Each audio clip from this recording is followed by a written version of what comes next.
romantic relationships, I'm not sure there's many other things will actually do the incredible work and step into the humility that's required.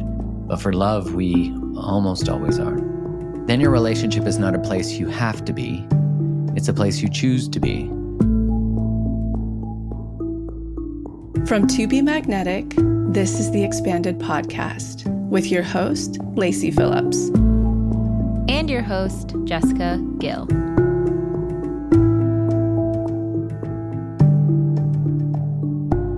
As the leading destination for neural manifestation, we dispel the woo-woo in order to help you create real, tangible results based on neuroplasticity, psychology, epigenetics, and energetics.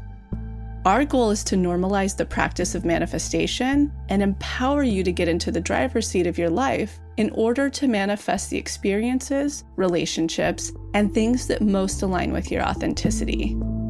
And by pressing play, the process begins.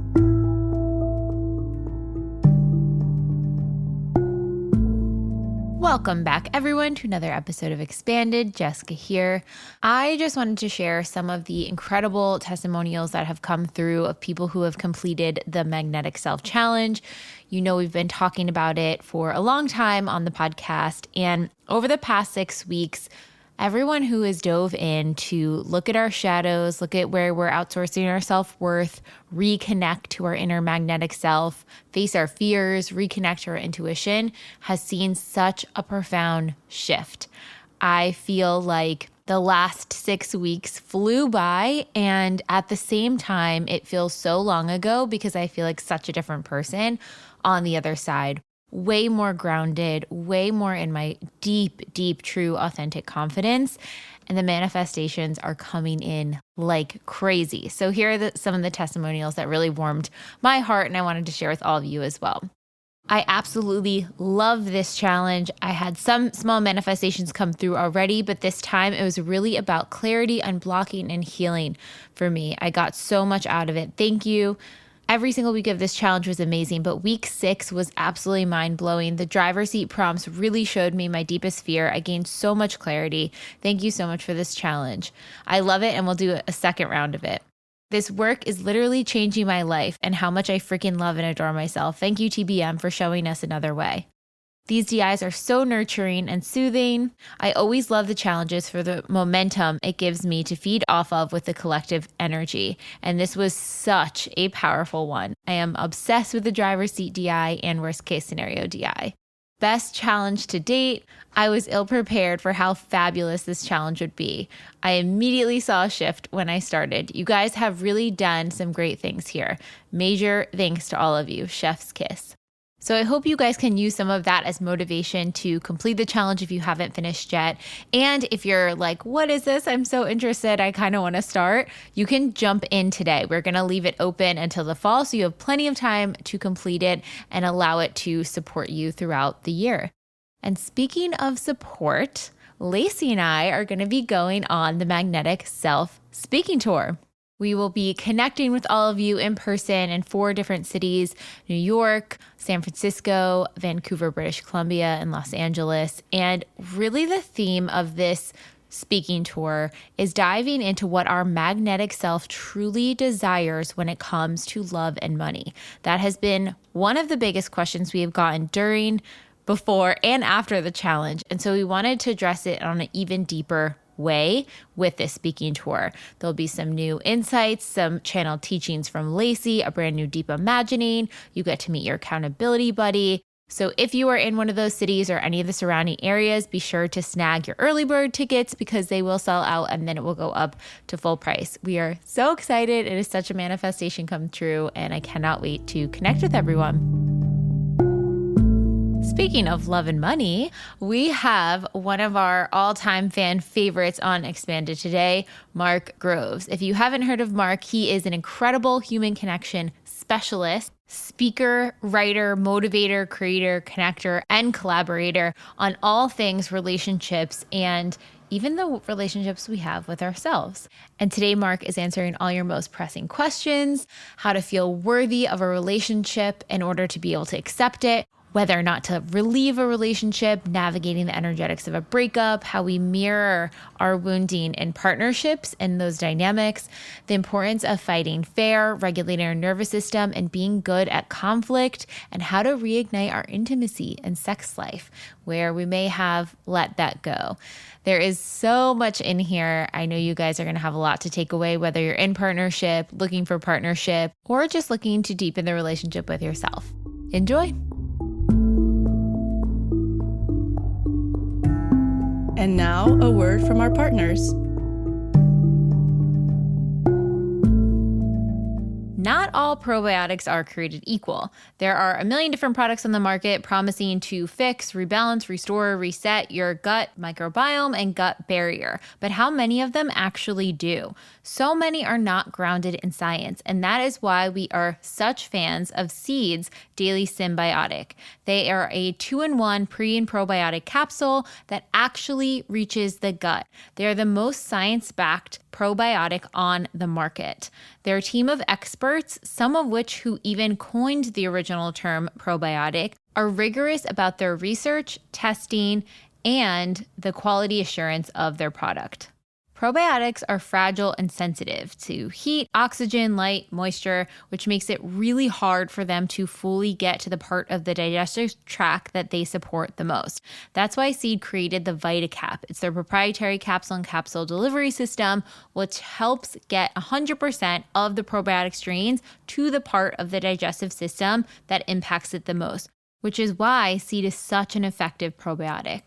And that is why I make sure to take my Seed 2 capsules first thing in the morning with a cup of lemon water to start off my day. It has made such a difference in my digestive health, my gut barrier integrity, my gut immune function, and it's even had an incredible impact on my skin. So if you're looking for a probiotic that actually works, you can use the code TBM for 30% off your first month supply of Seed's Daily Symbiotic. Again, that is code TBM for 30% off your first month supply. You can check out the link in the show notes or go to seed.com/TBM. All right, on to the episode. Mark Groves, welcome to the Expanded Podcast. We're so excited to have you. Oh, excited to be back. I feel like you're a veteran now. You've been on like 3-4 times. You were one of the OGs from the beginning days of Expanded. And I remember even hearing you then. I think Expanded was like my introduction to you before I even was working with the company. And I was like, whoa, this guy is saying something so different about relationships, how we relate to each other from a place of accountability. Let's look at all of our shit. It's not about that person's the problem. How dare they treat me like that? It's full depth of uncovering that. And I feel like you were really a pioneer in that, which is so awesome. Well, I like to be a pioneer in that. That's great. Radical responsibility, is obviously not a new concept. I think in the relational world, it can get a little sensitive in that, if I say you can get stuck in your victimhood and that could be the trap that you can spend your life in. And really, if you want to, you could choose poor relational partners and then you can blame them for all of your relational outcomes. And you actually won't be totally wrong. But it's not an empowering way to be. The real way to self-inquiry into any pattern is why am I choosing it and why am I a match for it? We think that if I take radical responsibility, then in some way I don't get to actually still hold blame or responsibility to the people who have maybe hurt me, traumatized me, abused me, whatever the thing might be. And I don't want to sound trite or minimizing of it because I'm not. It's that to actually take responsibility is to transcend and to hold the other people accountable. It's a totally different way of thinking of accountability because often accountability is about self-abandonment and like saying to someone else, you hurt me so bad I could never love again. Well, that doesn't serve anybody. The other person doesn't even know you think that, or maybe does, but doesn't give a shit because they're drinking a pina colada on a all-inclusive with their new partner. But we hold ourselves back from experiencing everything great from ourselves and the world because we think in some way that will prove how hurt we were. It doesn't cause anything for them. So, this is about saying like, yeah, I've been through things in my life and they were hard and they're not my fault. but they have shaped the way that I show up to the world. And I'm going to take full responsibility for how they've impacted me and now how they impact other people if I don't stand in the transformative invitation that they're bringing forward. Well said. One spot I really want to start with, because we got, we polled our community and saw what the most pressing questions were right now. And there was definitely some major themes. But one thing that I think could kind of detail your thoughts on it is your relationship with Kylie, your partner, who you are having a baby with very, very soon. So beautiful and exciting.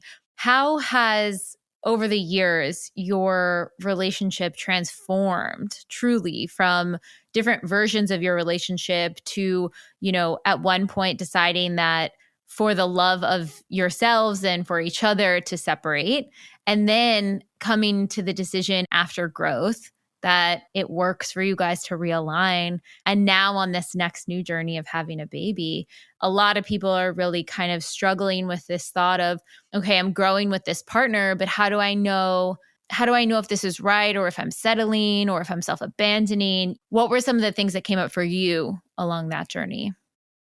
Well, I think in relationship 1.0, there were some flags early on in just demonstrating, I guess, a bit of Kai's unavailability and avoidance that, I look back now and it was all necessary because I had something still incomplete in me that didn't act upon those things. And that led to us being in a relationship where I was constantly pursuing this, showing up and being able to fully choose the relationship. And that continued for her to be this, feeding the identity that she didn't know how to show up fully and she didn't know how to fully choose the relationship. So the patterns were really interwoven. So when we chose to end the relationship, there was no other choice. We had exhausted all of the potential interventions and all of our own self-inquiry that was like, how much more can I grow? What is my part in this? To recognizing that you can actually be in service of love to end a relationship. And that can be actually the right choice. And for us, it really was. And I think because we experienced the ending of the relationship from this really mindful, intentional place, that love didn't go anywhere when the relationship ended. Like, we weren't trying to punish each other or hurt each other. We were actually trying to bring closure and healing for ourselves, and also wishing the best for one another, as hard as that can be, wishing the best for one another in the future, whatever that might hold. So there was not a conversation about coming back together. We were complete. You had the closing ceremony. Yeah, like, it was closed out. For Kylie, I don't want to speak for her, but maybe there was a little more thought of like, how can I come back to this? But for me, I was like, I have no interest in going back into a previous pattern and convincing someone to show up. I was so exhausted from it. And I think we often get to that place, which I think is a very important place, which is no more or never again. And for her, there was a similar thing, just about something else. For her, it was about, I don't want to be in a relationship that I don't know how to fully choose. Like, that doesn't make sense. So, for me, I don't want to be in a relationship with someone who can't fully choose it. And really what it brought forward too, from an awareness perspective for me, and I remember we were working with a psychotherapist, a couples therapist that we'd worked with before, who we both really like. And I just remember having this awareness of like so much grief of the recognition that somewhere along the line, I learned that it was normal to be with someone who couldn't fully choose me.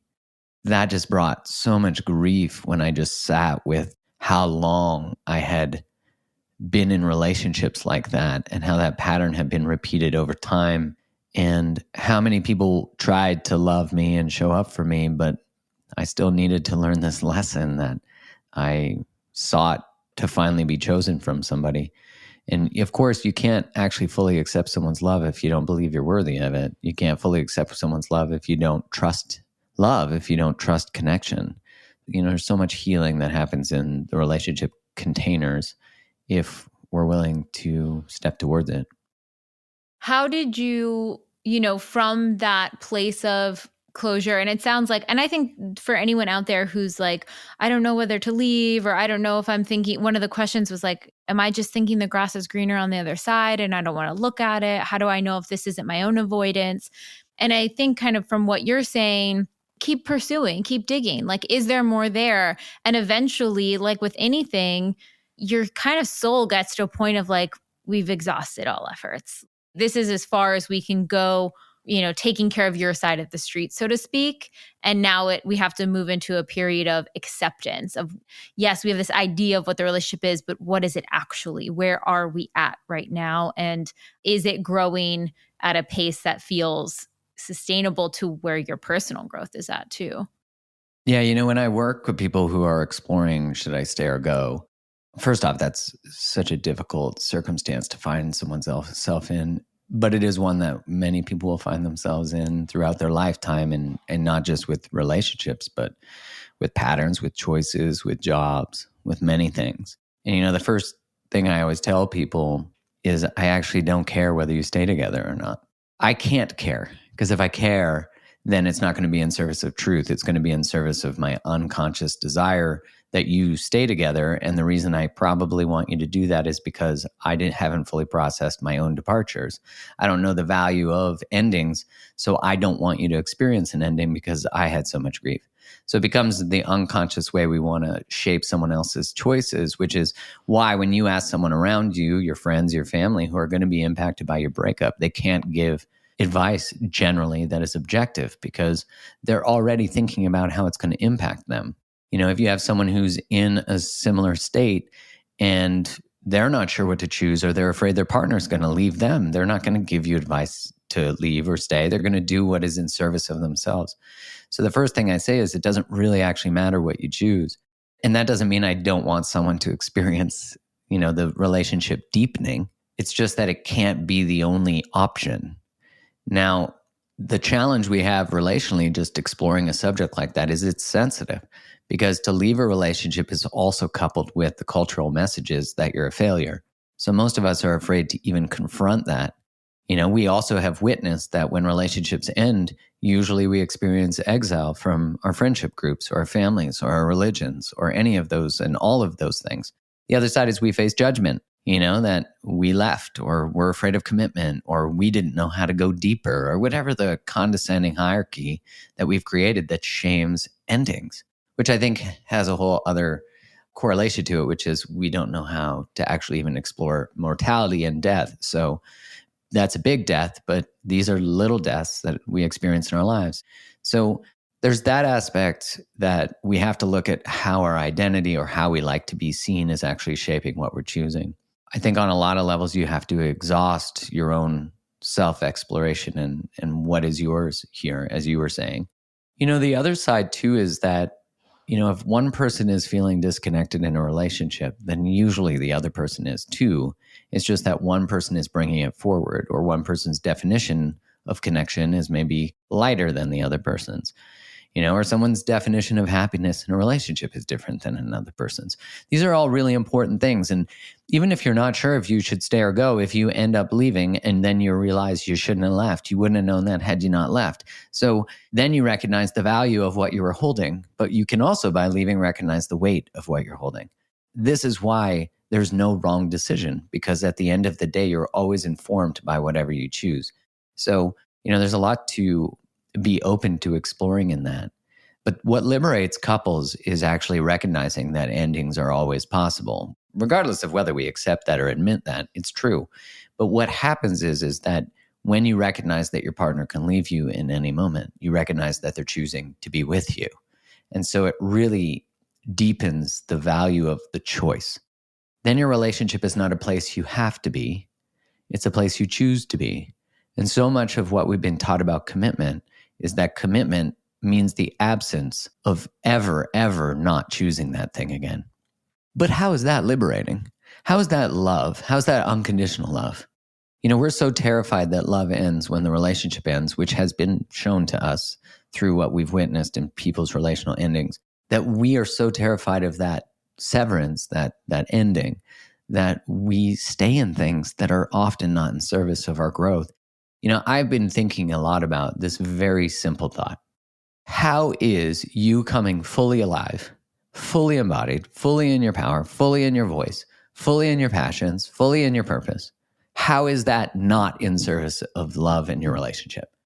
If that threatens your relationship, then is that where you want to be? Now, granted, when two people have entered a relationship from a space of self-abandonment or losing of their identity, then when one person starts to reignite their identity, maybe for the first time in their life, and heal codependency, then that can threaten the relational construct because the relational construct is based on self-abandonment or self-erasure. So when one person becomes a self, which we'll often call selfish, it's because that identification with self actually destabilizes the relationship because the relationship is based on the agreement that both of us complete each other. We are not complete. We're incomplete beings that found puzzle pieces in the miracle of these soulmates, twin flames, whatever it might be. But twin flames is two flames that burn separately. And I think we forget that. No, I think it's so important. And even what you said about this idea that when we enter in a commitment, it's like, okay, great, we have the commitment check. We never have to kind of question that again. That's even something I'm pondering entering into marriage, because I think this idea of now we're married, great, that's the quote unquote final commitment. Now we never have to question who our partner is again. I've done a lot of inner work through the engagement phase of like, well, what does marriage mean to me and what do I want it to look like? And do I want things to change? And what would they look like if they change? And I think examining that piece of just because we have this ring or this wedding or this paperwork or whatever doesn't mean, even though my partner is very introspective, always doing his internal work, I had to have a conversation, be like, we're still forever growing, right? There was such fear of, oh, once we enter in this, that's it. We're locked in for life. And then it was like, no. That's not the relationship I ever want. That's not the relationship he ever wants. How do we enter this with the acknowledgement that we are still in the choosing phase, even though we are entering in this very more formal commitment to each other? Well, most people, when they get married, do not make explicit agreements. Not to say people don't write their vows. There's a lot of people who do, but there's a lot of people who just take vows that are given to them. And, the idea of till death do us part. I mean, marriage was never actually based on love. So if we know that the foundations of the idea of marriage, there's a lot of history on that. There's a great book by Stephanie Kuntz, which is called The History of Marriage. But really, the purpose of marriage was to get more in-laws. There's a lot of humor historically. If you look at like who is foolish enough to bring love into a place as marriage, that's where you go to affairs for those types of things.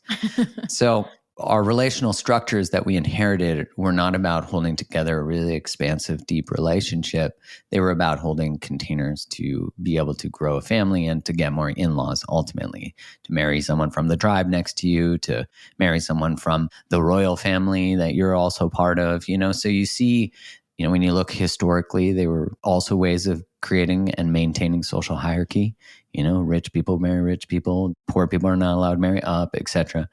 So, we still see a lot of these systems, caste systems. You still see a lot of these structures in marriage. I'm not saying that there's necessarily anything wrong with some inherited cultural things that come with marriage. It's just to look that when I hear someone say something like, I don't believe in marriage or I'll never get married, to me, I'm like, great.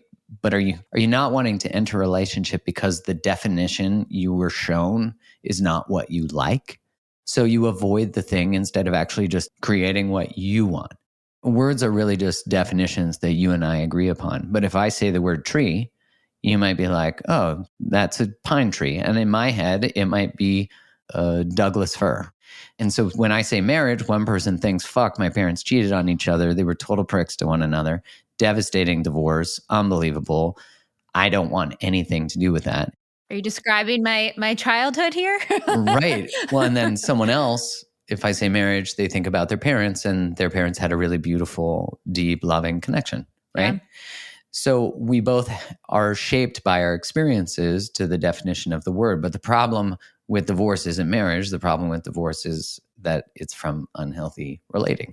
So, when we enter the cavern of commitment, there needs to be intention and deliberate, explicit conversations about what are we creating from this and where are we prone to lose ourselves in connection? Where has that happened before? What are we afraid of in terms of the idea of forever? Every couple should explore the idea of forever and what it brings up for their nervous system, because if we're being honest, almost everyone would say it scares the shit out of them. especially if they witness like a father never growing with their mother or a mother never growing with their father, or neither one actually being happy when they were older, but still together. Like, we don't want to create these things that we witness, but we keep recreating them because we're afraid to actually talk about the truths that live below all the unsaid things. Stan Tatkin, who's a famous therapist, talks about how relational endings are really due to the failure of creating agreements at the beginning. And also building really great skills at navigating conflict. It's not that great couples don't fight, actually quite the opposite. If any time a couple doesn't have any conflict, I think that's a pretty massive red flag. It's that couples who really do well just fight differently. They fight fair, and they're curious about each other's worlds. And I think that's the other thing about long-term commitment. Like you said about your partner, like, we're still going to grow, right? Alexandra Salmon, who's a therapist, she talks about how in your lifetime you'll have many marriages, and sometimes it'll be to the same person.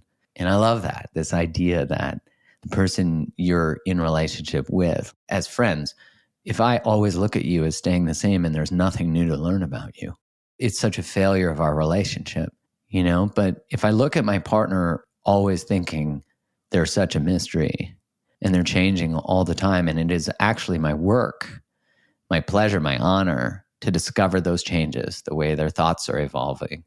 But when relationships are based on fear and the need to stay together, change is actually perceived as a threat to the relationship.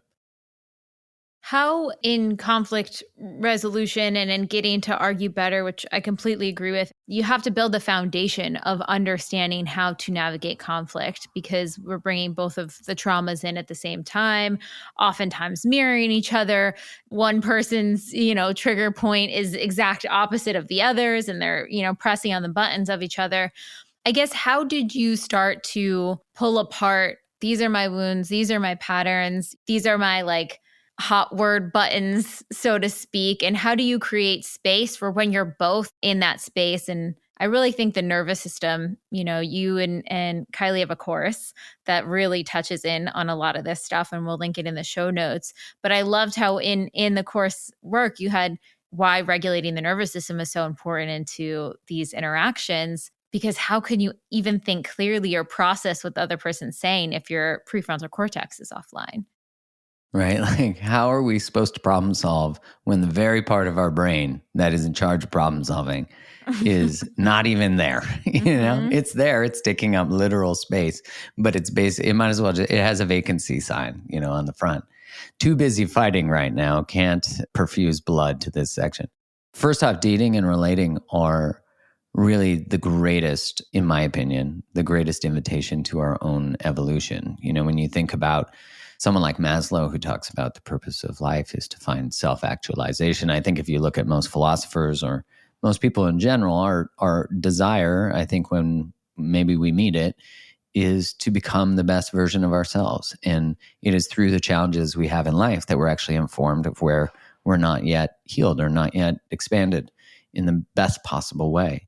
And I know you guys talk about expanders. Expanders change what we believe is possible about ourselves. They literally fracture the beliefs that keep us limited.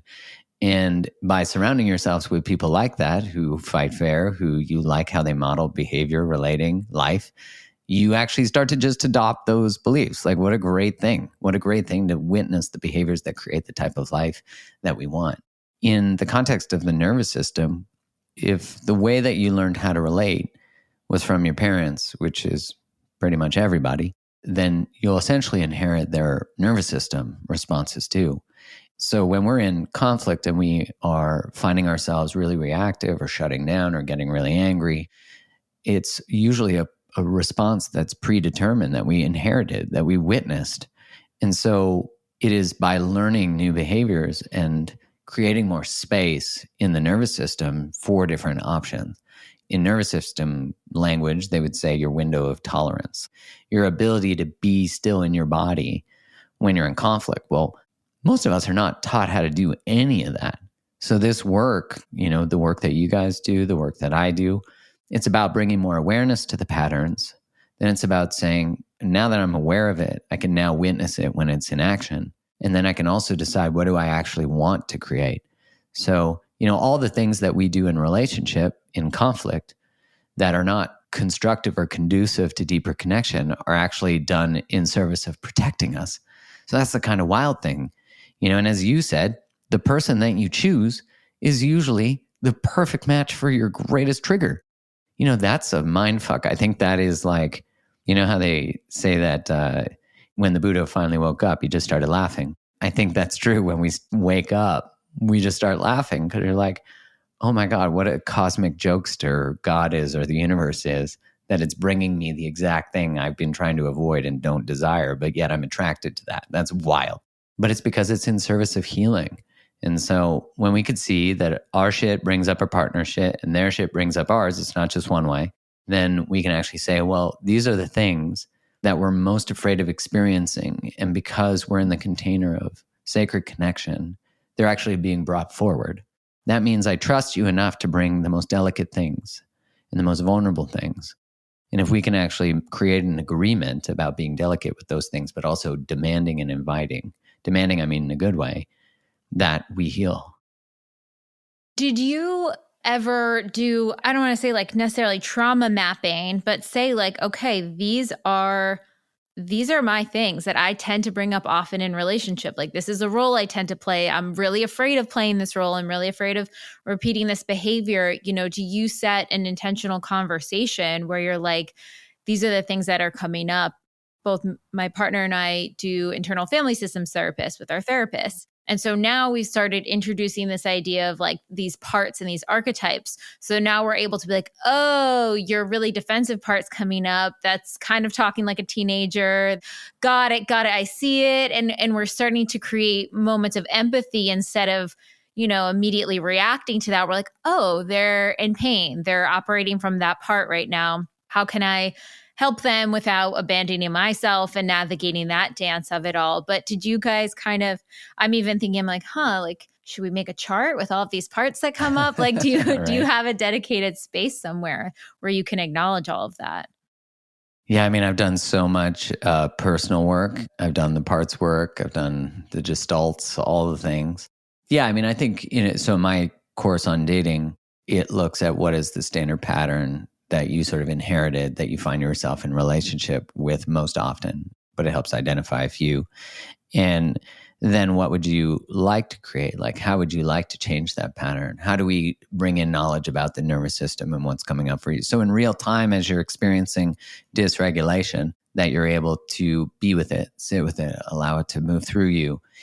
For someone, let's say, who chases unavailable people, there's generally a challenge of being with oneself. So when they're activated or feeling scared, let's say, but their nervous system is activated, they need someone else to feel safe and regulated. When someone is avoidant of connection or running from people who can love them, then they have a hard time being with someone else's nervous system, being in connection to other. So really what that says is at the core of most of our relational challenges is actually not a trust in other. Whether that trust makes it so I chase you or that trust makes it so I run from you. Either way, I'm in a space of distrust. So what I usually invite people to do, instead of calling yourself anxiously attached or avoidantly attached or disorganized or whatever it is, which can help because we label the behavior, the pattern of behavior, but it's not who you are, which is important to know. Like, I am not anxious. I'm prone to anxiousness. Then we can change it. And so I invite people to look at how they relate to space, because that's ultimately what's happening is we're relating to space differently. One's afraid of any and the other one's afraid of not having enough. And usually we find ourselves in relationship with each other, which is, again, the sort of cosmic joke. Being able to map it out and label it and have conversations about it is so important, because you could say like, oh, I see that thing's coming up for you right now, which, if you're prone to defensiveness, is probably going to make you defensive. Yeah. Which, when you heal something like defensiveness, one of the invited lines, which we go through the 4 horsemen in the course, but one of the invited things to say is, I can see some truth in what you're saying. So if you said to me, oh, you're getting really defensive right now, which is likely what I would be told because I'm a recovering defender, is the antidote to it was for me and is for me to say, I can see some truth in what you're saying. it's so in service of the relationship when we can actually bring forward these parts. But as I was saying, demand, I mean, like, hold each other accountable to a healed version, to an adult version of ourselves. And, most of us in relationship, when we get triggered, we go back, as you said, to like a teenager or a toddler, because that's where our development stopped from a communication perspective. We got frozen in that time because no one taught us a way through that. So interesting with the defensive part too, because at least when I get to that state of, I can almost, it's like I have two parts of me operating at the same time. The one part that's like, this defensive part's fully taken over. I got to defend my ground. I can't give in. But then another part's like, yeah, he's right, but we're definitely not going to tell him he's right. Like, I identify with that. I'm for sure like that. Yeah, like I've recognized one of my parts of trying to heal this is I will come around and apologize and see your side. I need space. I cannot access that part of me that has that more higher self perspective until I step away and regulate and all of that stuff. And then I can come back and more objectively see the situation. It's offline. And even trying to fight through it, I'm not all of a sudden going to see the light to it all. Well, that's going to come with time. In order to shift how we relate, we have to be what we would call well-resourced. So I have to have resources to be able to do that. One that can be like simply nourishment and rest. We don't realize if you're operating on a high sugar diet, your window of tolerance is for sure lower. If you're living a very high stress life, you got a lot of things going on, your window of tolerance is going to be lower. If you're spending all day being emotionally dysregulated at work and holding a lot of things, you're likely not going to bring your best self home. And that's one of the things that we often take for granted about relationship is we don't bring our best selves. And this isn't about being perfect. This is just about the recognition and the awareness that that can be true. Liberation is being with truth, and we always want our relationships to be in service of truth, because not bringing the truth forward because you're afraid the relationship might not work is actually not being in service of love. And it's not a loving thing to do. And we're also creating a container where we don't trust that our partner can hold the truth that we want to bring forward. And then we get to blame them and they also never get to develop the skills. So we're in this perfect situation where it's not our fault. And, with that defensiveness and changing and even stonewalling, which is like withdrawing, shutting down, which when someone needs time to process, it usually brings up an abandonment or rejection wound in the other person. Again, this is like how we pair. One person's afraid that if someone takes space, they're not going to come back. And that could have been true in their relational history. You could have a father or a mother who was never around or said they would never kept their word, and so we could have this wound about it. And so when someone who needs space to process, that's actually obviously important. We want to honor that. And we also want to honor the other person's fear of space. And so what I would always invite from a couple is the one person says, hey, I need 2 hours, 5 hours, 24 hours, whatever the requirement is to process this. I'm going to come back to you and you've got to.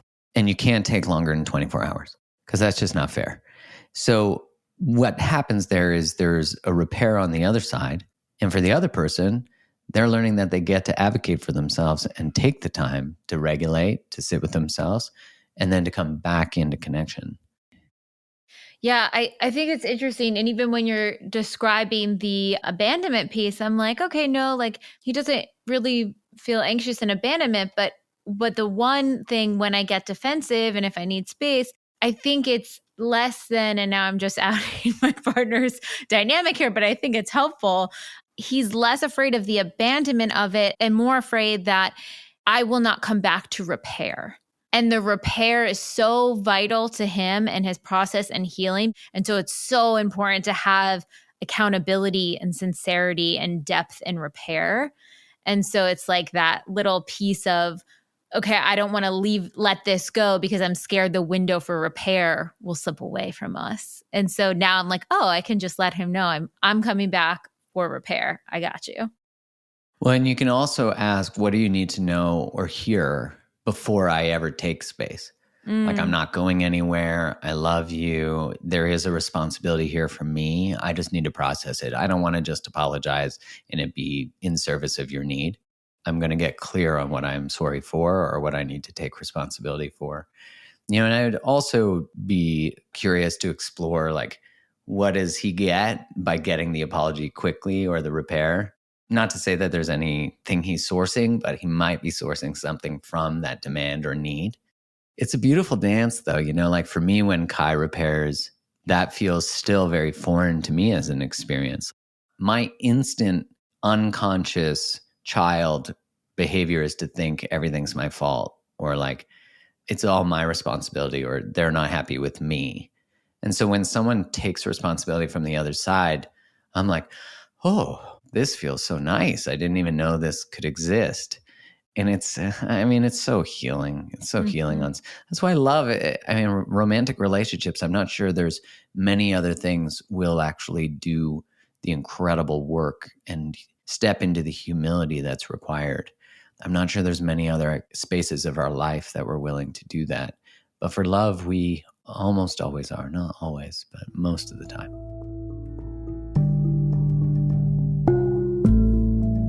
I wanted to share with you guys one of my absolute favorite products from Bon Charge, their Blackout Contour Sleep Mask. So I live in a big city. There's a lot of light pollution that comes in off the streets from street lamps and outside things. And even the full moon the other night was so bright, it was peeking through the side of my curtain. And thank goodness for my contoured blackout sleep mask because it blocks 100% of light. It is so soft and buttery, very silky, so you don't get any wrinkles like in other sleep masks out there. And they also have a breathable hollow eye cup. So it's like memory foam on your face. You barely even feel it. It's so comfortable and it completely blocks out all light so you can go into a deep restorative sleep. The other thing I absolutely love for using this mask is deep imaginings. One thing that helps me drop really, really deep is when there's no outside light kind of distracting me. And when I put on this sleep mask, when I do my deep imaginings, it helps me drop in even deeper and help my concentration. So if you are someone who is sensitive to light or just wants to get a really, really good night's sleep, I highly recommend Bon Charge's Blackout Contoured Sleep Mask. And if you head over to Bon Charge's site, you can check out any of the biohacking and wellness items that they have to offer that will help you with their sleep, detoxification, and overall wellness. And we have a code for any of their items for 15% off. You can use code MAGNETIC, all caps, MAGNETIC for 15% off, or check the link in show notes or go to boncharge.com/magnetic and use the code MAGNETIC, MAGNETIC for 15% off.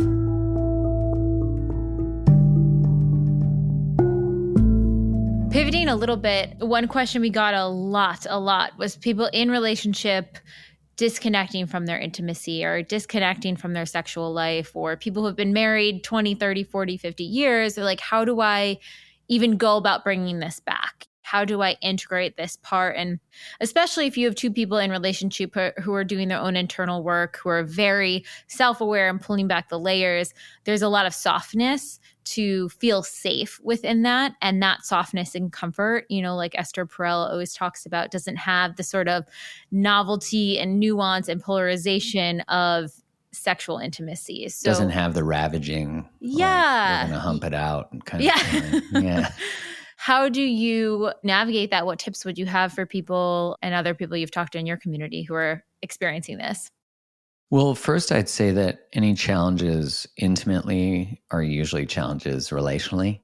Sometimes it's the first place things show up, but sometimes it's the last place things show up. Sometimes we use arousal as a way of coping with disconnection. So you see that a lot in people dating unavailable people or people who just don't want what they want. And then they have casual sex and their feelings of abandonment or distance are treated by arousal. What I notice when people are together for, let's say, 3 years and beyond, in the research, that's usually where we sort of hit what is referred to as the fall from grace. And the honeymoon phase is over, which sounds like dun, dun, dun. But really what we're moving into is referred to as the companionate phase, which is more like best friends, partners, lovers.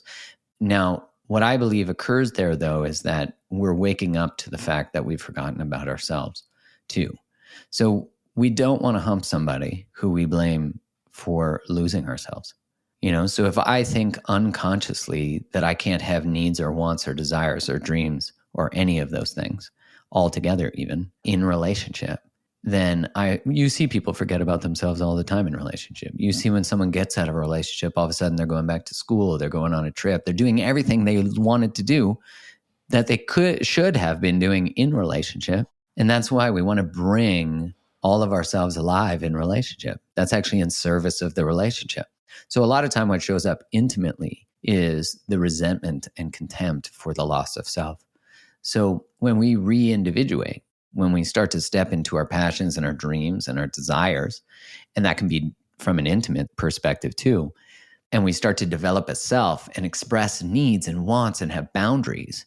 As I said, that could be destabilizing to the relationship, but it's actually in service of it.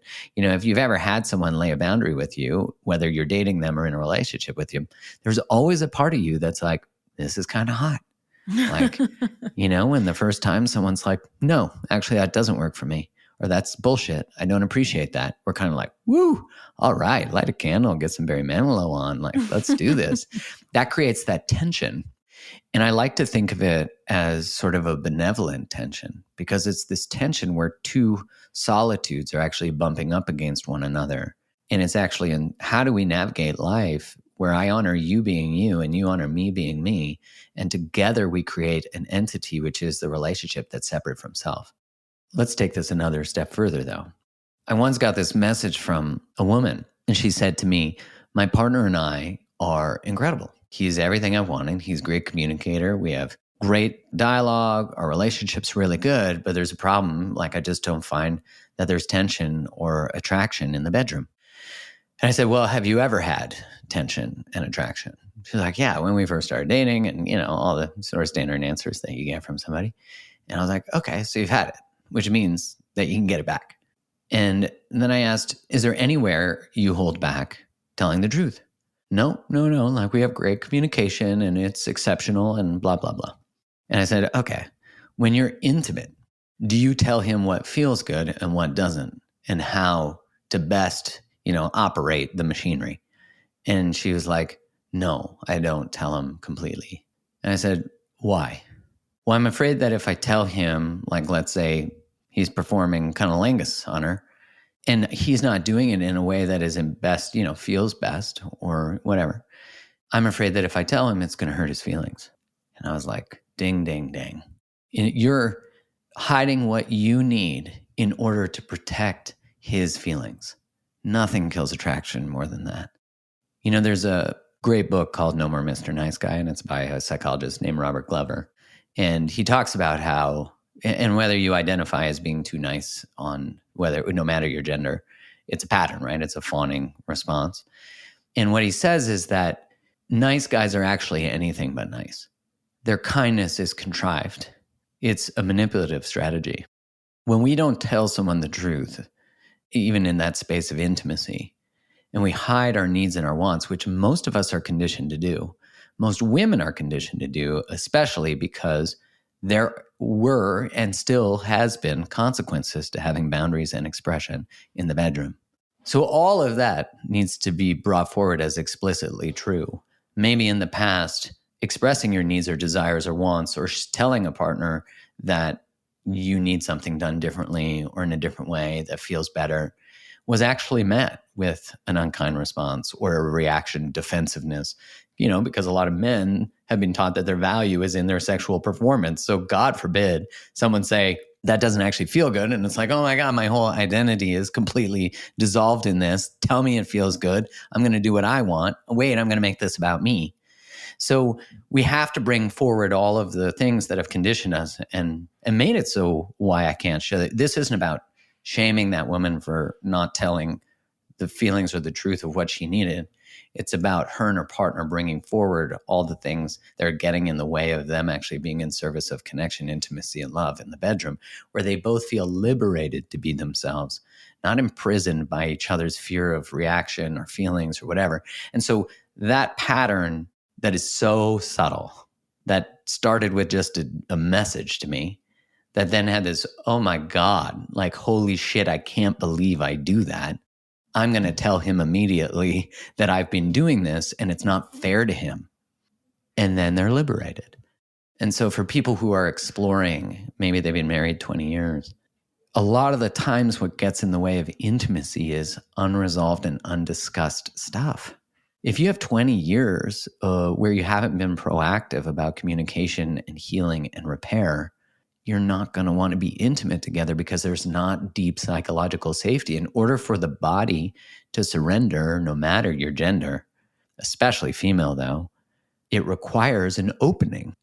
Well, how can you be open when you don't feel safe? We need to honor the information that's brought forward. Also, I would say that it's important to also look at, are you taking care of yourself? Are you in good physical shape? Are you nourishing your body, your soul, your heart? Because if we in any way are not in integrity with how we want to show up physically and in the way we nourish ourselves in every way that word can be interpreted, what we're reading, what we're consuming, all that kind of stuff, then we also won't feel desirable. So it's important that we kind of audit every section of our lives. And that kind of goes back to even like self-love. If you are behaving and numbing and avoiding feelings or avoiding conversations or any of those things, not taking care of yourself, your love for yourself in a way, I think for a lot of people becomes conditional. And you have to have that unconditional love for yourself that even when you are in those phases and even when you're not taking care of yourself, you're loved, you're worthy, all of those things. And in a weird twist of it, that is what can empower you to start living in alignment and taking care of yourself and all of those pieces as well. Well, look, every single person that comes to me with a relationship question, that's usually how they find my work. It always comes back to them. It doesn't matter what the point of inquiry is. It will always come back as a reflection to self. And, when you look at the why exploring oneself is so important and why the work you guys do is so important is because, there's a saying from Richard Rohr where he says that the journey to find the true self is no different than the journey to finding God. If you go to find yourself, you'll find God. If you go to find God, you'll find yourself. And I like that saying because it really speaks to when you restore a sacred relationship to yourself, you can no longer be in relationship to anything that is not sacred. So no longer can your relationship be a place that is not sacred. And we often think, well, fuck, I went through change and transformation, and now my relationship doesn't align. Well, invite it to align. Like, that's actually a good thing. You are now embodied, empowered, and you have your voice. Allow your relationships to be invited to that level, to that octave, to that space. That's actually in service of love. That ability to recognize that I'm not going to want to be intimate with someone if I'm not even willing to witness myself, my pain, my hurt, my misalignments, where I'm out of integrity with them, with us, with me. Because when you're in intimate experiences, you're going to be seen. And there's that saying that you can only go as deeply with someone as you've been with yourself. And that's true, because if you're afraid of what you'll find, you won't let them find it. And if they tell you they love you, you won't believe them. I love the idea too of, I think Kylie mentioned it on the last episode you guys did together on your podcast, but what are all the ways that I'm in the way of experiencing the depth of this love? What are all the ways that I am blocking my own intimacy, my own relationship? How can I start to look at that? And anyone out there, whatever the issue is that is coming up in your relationship, really understand, how are you putting up those blocks? How are you putting up those barriers for deeper connection with yourself and then thus with your partner? That is the work. Like, that is your responsibility. All the limitations you hit in love are your limitations.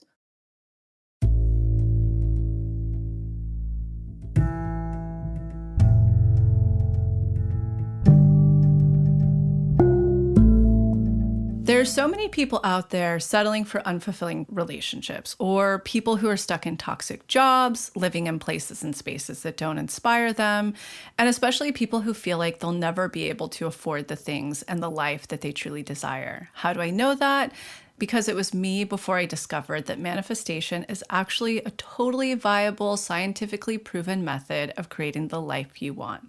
I'm Lacey, I'm the founder of To Be Magnetic, and if you're not familiar with us, we at TBM offer workshops that teach you how to manifest literally everything, from love to money to career to beyond.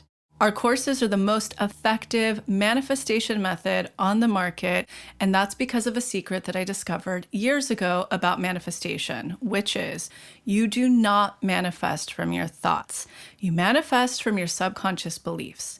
So after decades of client research and input from leading doctors and therapists, we designed courses that help you rewire your subconscious mind to align with what you want to manifest. And the best part of all, for any skeptic out there, our work is completely scientifically proven to work. Just ask the tens of thousands of members inside our Pathway membership, which gives you unlimited access to all of our workshops, tools, and offerings that you'll use over the course of a year. This includes workshops on inner child, shadow, boundaries, love, money, the infamous ruts, and the horrible rock bottoms, and so much more. Use our special code EXPANDED, all caps EXPANDED, to receive $20 off your first TBM purchase. Again, that's all caps EXPANDED, EXPANDED. Okay, now back to the episode.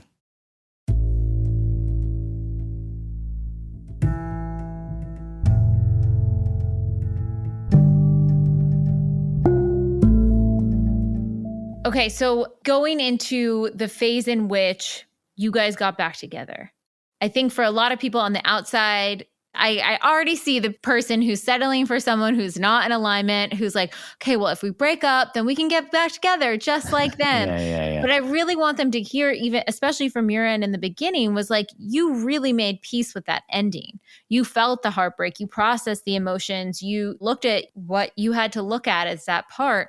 So at what point did even the door open that what would another version of this relationship, a new version of this relationship potentially look like? Yeah, as we were starting to come back together, I was opening up to the possibility of relationship again, not with her, just in general. I was opening up to it. And we had infrequent contact throughout the 8 or 9 months that we were apart. So we, had 3 months no contact, came back together, and then we had another month no contact. Then we went another 3 months. And yeah, for me, as I was opening back up, because I felt like I had grieved and I was ready to open up, there was never, even when the day our relationship ended, one, I had no contempt for her. I only had love for her. And I desired, like I had been through an engagement ending and felt like a failure and felt judged by society.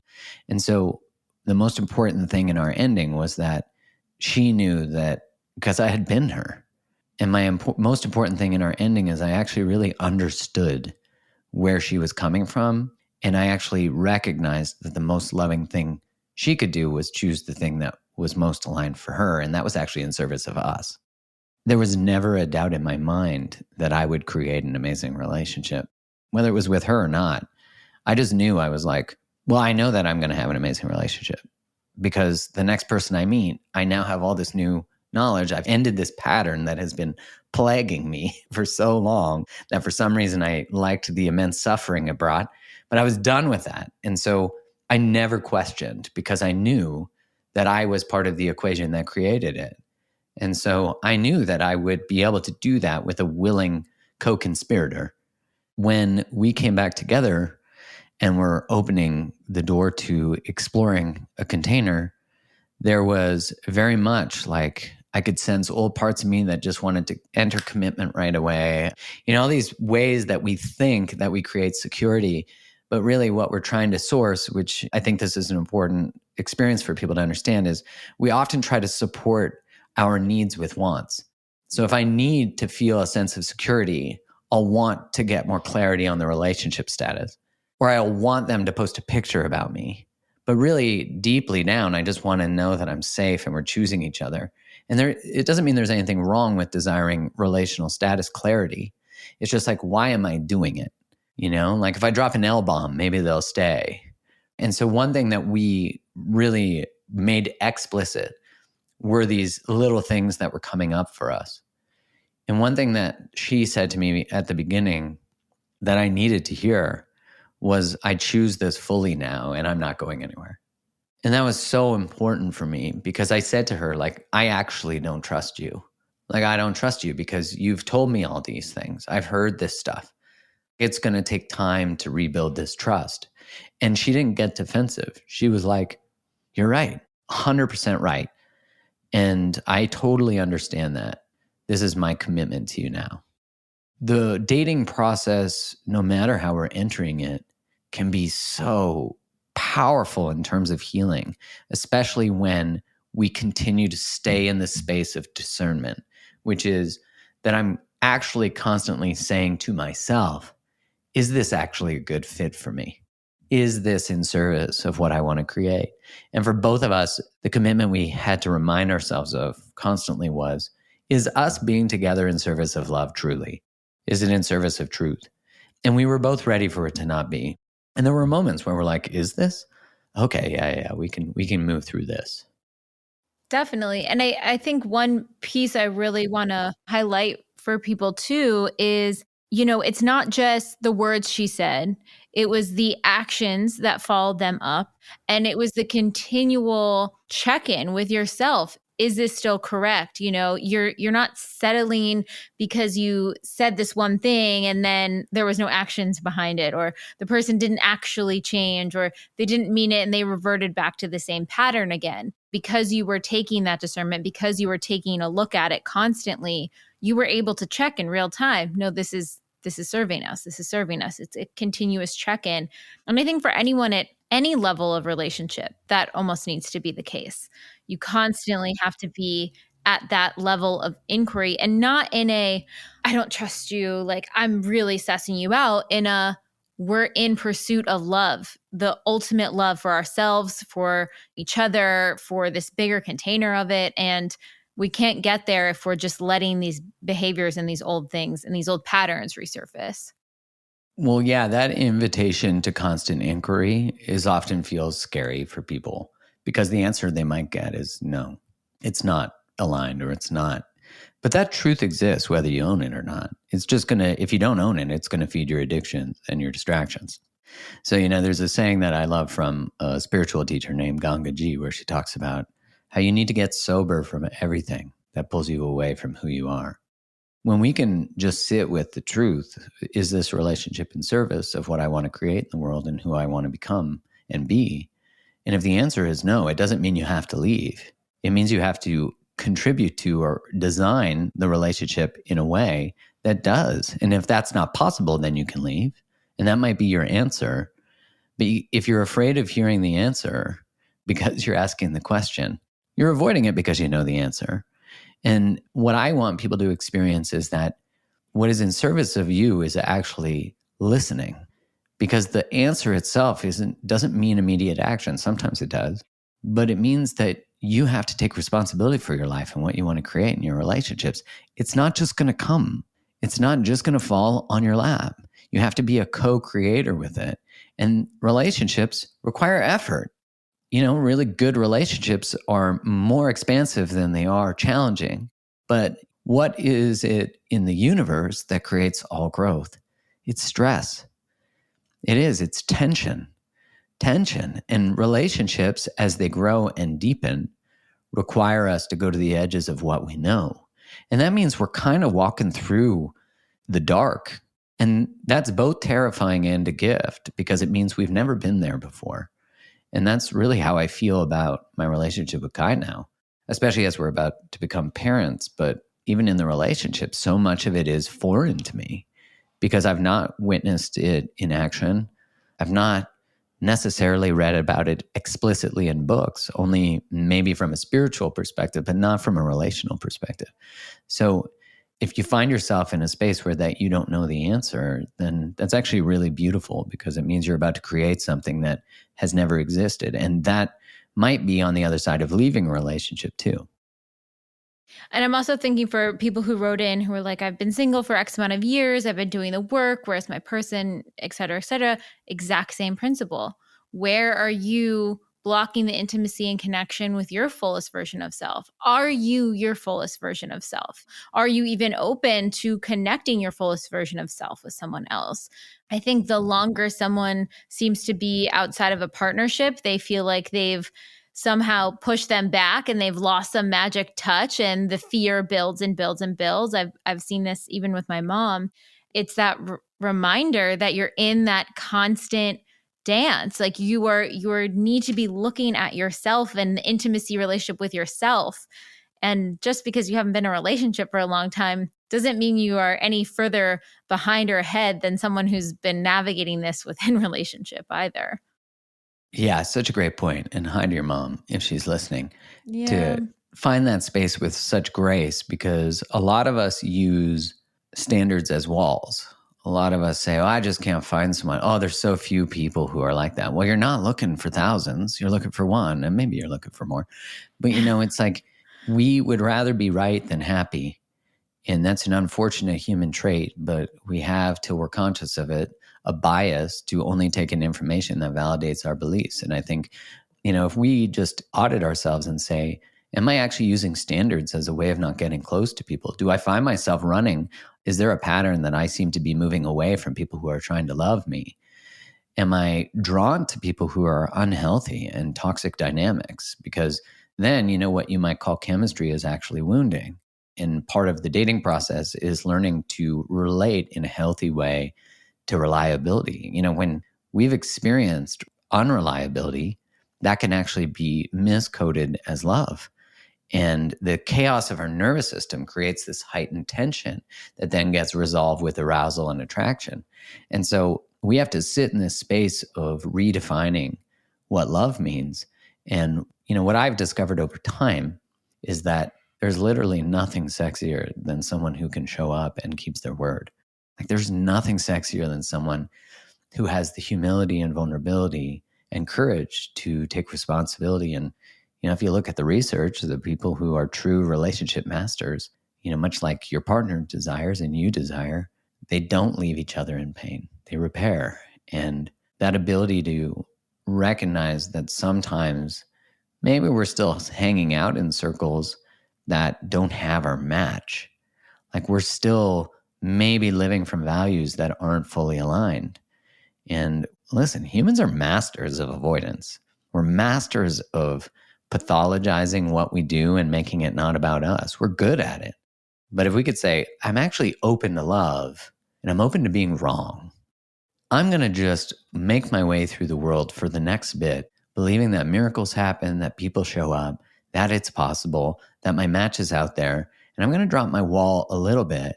And often the unconscious fear is that if I open to love, I'm open to wounding. So we don't know how to relate to love with boundaries and discernment. So we keep coming back to our center and saying, I've got me. Is this person a good choice? Is this a right fit? Is this an edge for me to go on a second date with this person? Because I'm terrified of reliability, and just being able to, anything I say and you're like, that's not true for me. That's the beauty of discernment. Take what you like, leave what you don't. Beautiful. Oh, so powerful. I think there's so much for everyone here in this episode. And where can people, go through some of your courses? Because even when you were talking about the dating one, I would never think to pick that up. But even some of the breakdown, I was like, oh, wait, maybe I could use some of that as well within my relationship container. So where would you direct people who are in all the spectrums of things? First off, thanks for having me, and thanks to you and your audience for continuing to trust me with such important content and subjects. You can find any of my courses at createthelove.com, on my Instagram at createthelove. The Dating 101 one is nervous system healing on top of relational healing. So you don't have to be single and dating. You could be in a relationship, but it looks at where did you come from? How does it show up today? We were talking about the importance of auditing our lives, being able to pathologize where something comes from. How does it show up today in my patterns? What do I want to create? What are the behaviors necessary to do that? And it's overlaid with nervous system healing.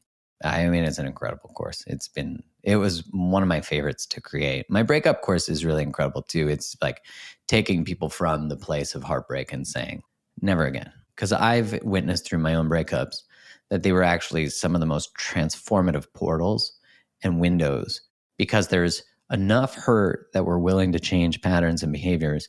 The other beautiful thing about a breakup, which I'm not meaning to minimize anyone's experience if you're in one, is that you're actually between the patterns. So it's actually the best time to change. So true. I think you can think of a breakup as the breaking of the pattern. That is the portal. 100%. Yeah.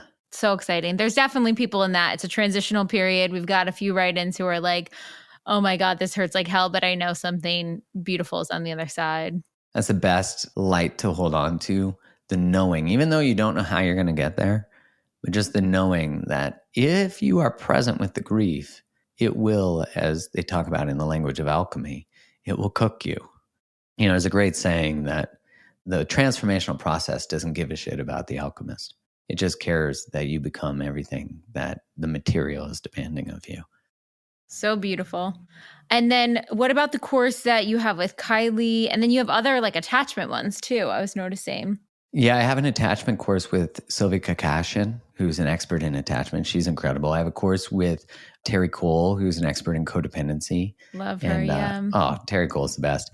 And both of those courses are incredible. And Kai and I don't have a course together yet. We used to have one years ago, but when we broke up, we stopped because when we came back together, there was stuff we wanted to add to it. And right now we're currently writing a book. So it's about basically the space of what was to what is to what we want to create from a space of relationship. So excited about that. Yes, we'll have to have you both on whenever the book comes out. Yeah, it's supposed to be next spring. So we'll see. You know, book writing, not the simplest process for me. It is a whole soul excavation. And I think it's hard too, because you're like, there's so much I want to say and add in here and bake into it. So especially as you look back and you're like, I used to talk about that, you know? Mm-hmm. So yeah, we're really excited to synthesize it all into a book. Well, thank you so much, Mark. This has been really incredible. Congratulations to the both of you. You have expanded and inspired, and I know the community all follows you a lot as well and is so happy for you guys and all the blessings to come and future baby. Well, thanks so much. Yes, any day now. By the time this comes out, I might be a dad. Yay! Thanks for having me. Bye.